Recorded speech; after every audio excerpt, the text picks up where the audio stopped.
গরম ভাতে এই তরকারিটা দিয়ে পুরো ভাত খাওয়া হয়ে যাবে। তো চলো আমি রেসিপিটা তোমাদের সঙ্গে শেয়ার করি। এই রান্নাতে আমার লাগবে সিম, বেগুন, আলু, একটা টমেটো, 4-5টা বড়ি, তেজপাতা, গোটা জিরা আর শুকনো লঙ্কা। মশলাতে আমি বেটে নিয়েছি আদা, জিরা, লঙ্কা। এবার আমি একটা কড়াই নিয়ে নিলাম, কড়াইয়ের মধ্যে সর্ষের তেল দিয়ে দিলাম, একটু তাতিয়ে নিয়ে তারপরে আমি গোটা জিরে, শুকনো লঙ্কা আর তেজপাতাটা দিয়ে দেবো। এবার আমি কড়াইয়ে নুন দিয়ে আলুটাকে ছেড়ে দেবো। আলুটা একটুখানি যখন ভাজা হয়ে যাবে, প্রায় 30% যখন ভাজা হয়ে যাবে, তারপরে আমি এটার মধ্যে সিমটাকে দিয়ে দেবো।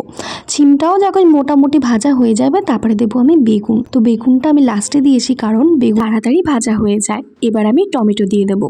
তারপরে আমি ভালো মতো নেড়ে ভালো মতো এটাকে ভাজা ভাজা করে সবকিছু এখন আলাদা একটা কড়াইয়ের মধ্যে আমি বড়িটাকেও ভেজে নিলাম। এখন দেখো আমার সবকিছুই প্রায় হয়ে গেছে, মানে ভাজা ভাজা হয়ে গেছে। এখন আমি মশলাটা দিয়ে নুন, চিনি সবকিছু দিয়ে ভালো মতন করে কষিয়ে নেব।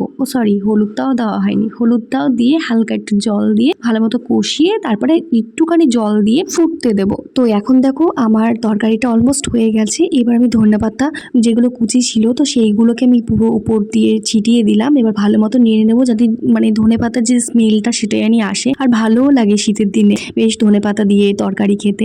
তো উপর দিয়ে আমি কাঁচা লঙ্কা ছিটিয়ে দিলাম। এখন দেখো আমি গরম ভাতে সার্ভ করে দিয়েছি তরকারিটা দিয়ে। এই তরকারিটা দিয়ে পুরো ভাতটাই খাওয়া হয়ে যাবে, আর এত টেস্টি তরকারিটা। তোমরা একটু নুন চিনিটা একটু ভালো মতো দেখে নেবে, একটুখানি মিষ্টি মিষ্টি ভাব হবে, একটু ঝাল ঝাল ভাব হবে, বেশ ভালো লাগে খেতে। একটু বড়িটাও দেবে যাতে আরো সুন্দর লাগে। তো চলো এই পর্যন্ত ভিডিওটা, প্লিজ লাইক, শেয়ার, কমেন্ট এবং সাবস্ক্রাইব করে দিও।